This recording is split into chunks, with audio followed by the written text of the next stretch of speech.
araw-gabi, nagdadasal sa kanilang Panginoon, humihingi ng patawad sa kanilang naging kasalanan. Kahit yung mga lola natin, naalala ko yung lola ko, 5 AM pa, naglalakad na papuntang simbahan.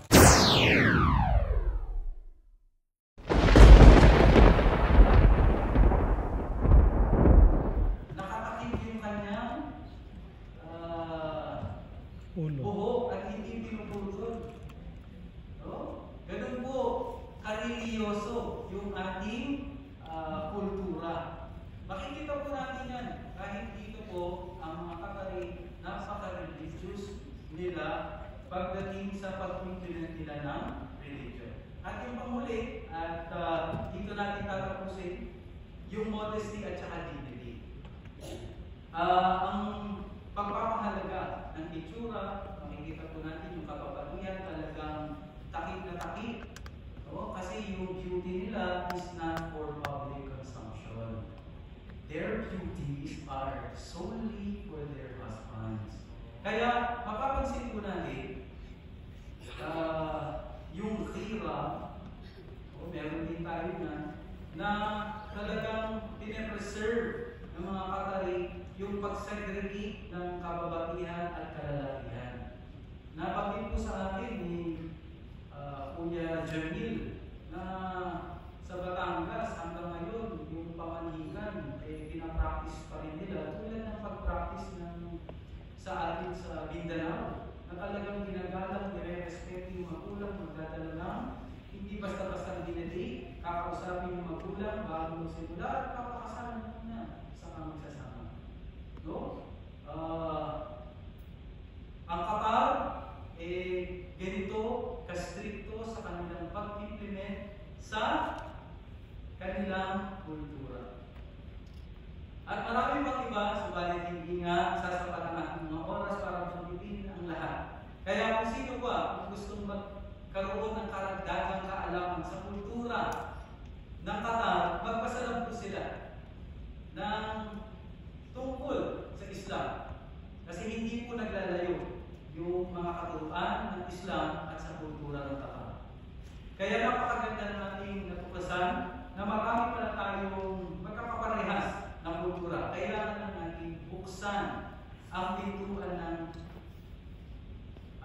unawaan at madidiscover natin ang napakayamang kultura ng iba.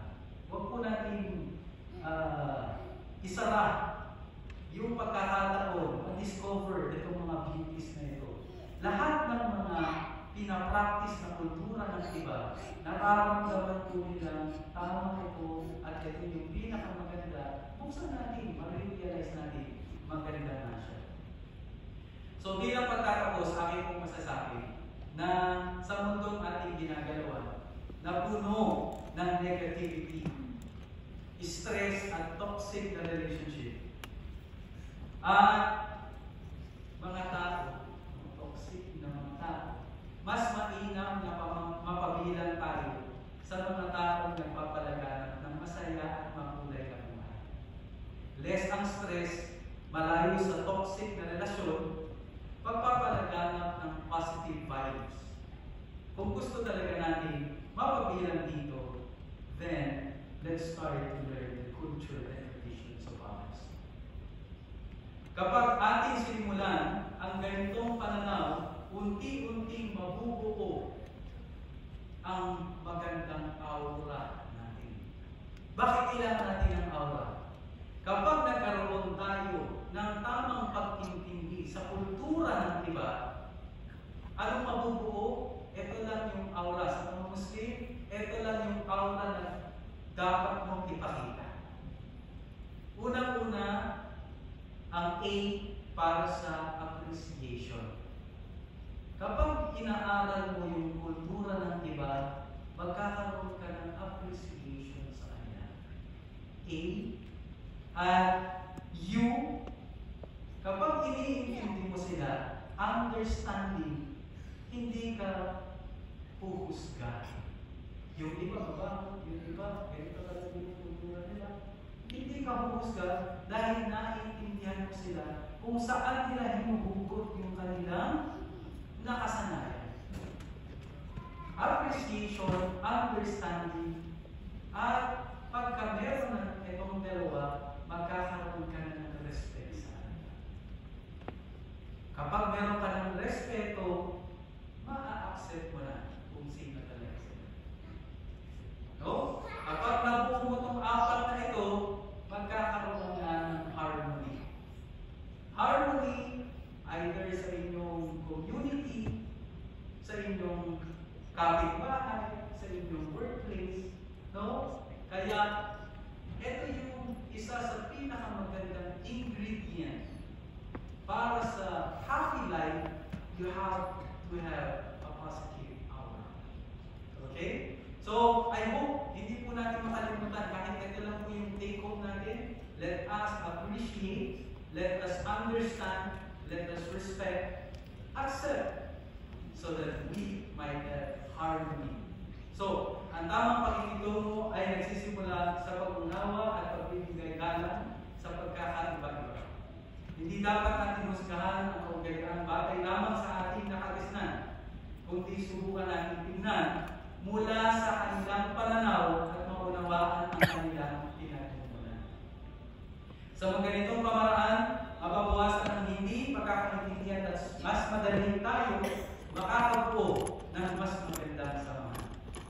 To seal my not so short speech, I will end with a passage from the Holy Quran to remind us, Ya ayyuhan nas, inna khalaqnakum min dhakarin wa untha, wa ja'alnakum shu'uban wa qabaila lita'arafu, inna akramakum 'inda Allahi atqakum, inna Allaha 'alimun khabir.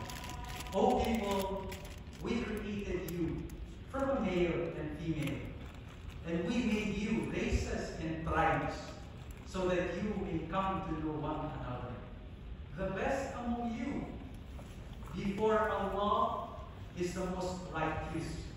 Allah is knowing and aware. Sa bandang huli, kahit ano pa ang ating pinaniniwalaan, tama o mali, pwede at hindi, ang Diyos lamang ang bukod tanging makakapagsabi kung ano ang tama sa ating mga kagawian, paniniwala, dahil siya lamang ang nag-iisang tagapaglikha at lubos na nakakahanap. Ako po, si Max Fernando, bumabati muli sa inyo ng pagbati ng kapayapaan. Assalamualaikum warahmatullahi ta'ala wabarakatuh. Waalaikumsalam warahmatullahi wabarakatuh.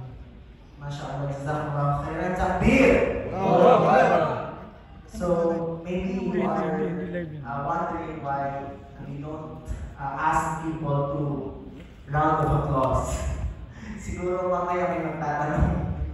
Okay, so thank you so much, Chef, for that enlightening talk. So, we have now reached the part of our program where we open the floor for your questions. Whether you are curious about the cultural practices, shared values, or simply want to learn more what was discussed, we welcome your inquiries. So if you have a question po, you can raise your hand, tapos meron po magbibigay ng mic para marinig po ang inyong katanungan. Thank you po. Meron po ba may tanong?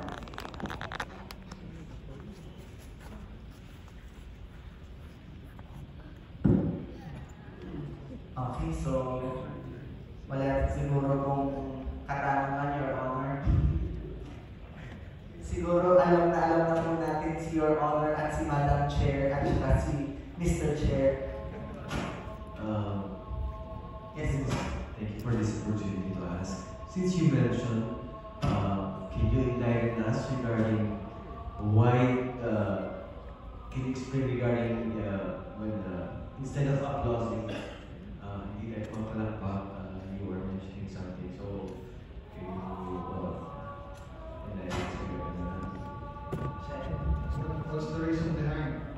what was the reason behind we're not clapping, instead we are saying takbir? Salamat po sa napakagandang katanungan po. Bakit nga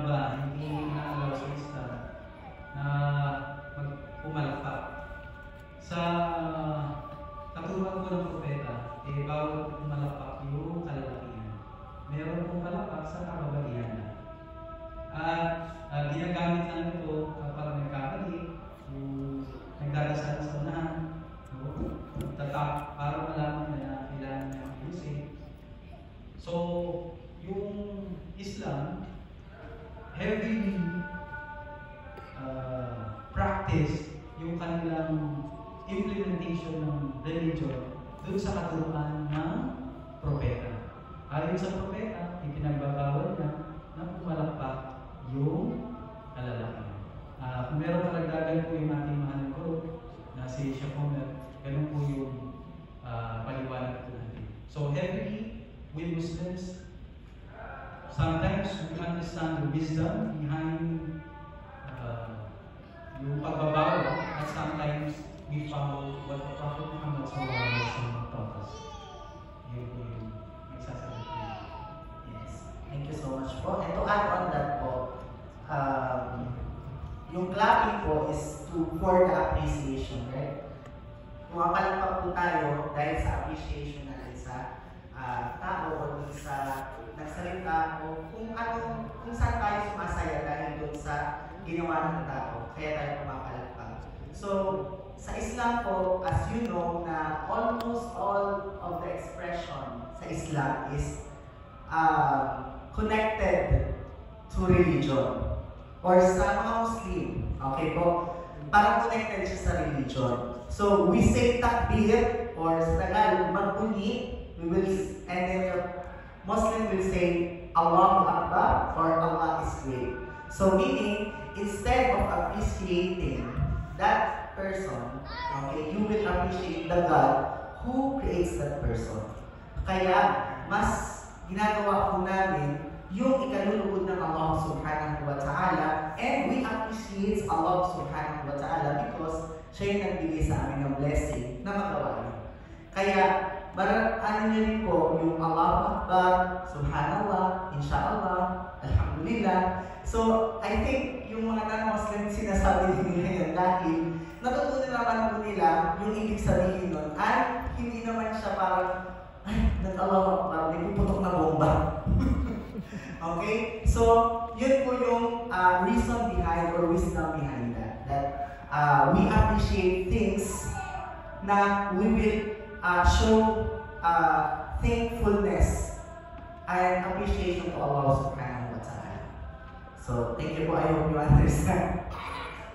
So, as we bring to give you one of the most cherished aspects of Qatari culture, our Qatari hospitality. We have prepared a section of traditional Qatari foods for you to enjoy, and it is said that sharing a meal together is one of the best ways to understand each other, and we hope that tonight, as we break bread, our connection will deepen. So, on behalf of Abdullah bin Zayed Islamic Cultural Center, I would like to thank Vice Monica Kalamian, again, Vice Consul Jeffrey Bata, and sorry po yung po kayo na-recognize kanina, and Assistant Labor Attaché Alan Bangko, Admin Officer Berly Cabal, Ma'am Miriam Wakal, and Rodney Villanueva, also Anna is from the team. So thank you so much for coming.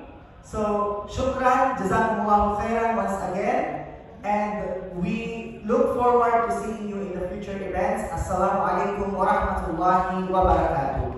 So, we have prepared po on the back section, the girls, doon po tayo, female section, sa majlis. Dito po, lalabas po tayo dito, tapos meron po tayo nakikita doon ng mga tables and buffet para sa inyong food. And yung mga boys po, dito po tayo sa likod. If you wanted to eat na po, you can start eating. Yung iba po, pwede natin po mag-pray dahil na-tagal na. Jazakumullahu khairan, subhanallah wa bihamdihi, asyhadu an la ilaha illa anta, astaghfiruka wa atubu ilayk. Assalamu alaikum wa rahmatullahi wa barakatuh. Okay. Thank you so much.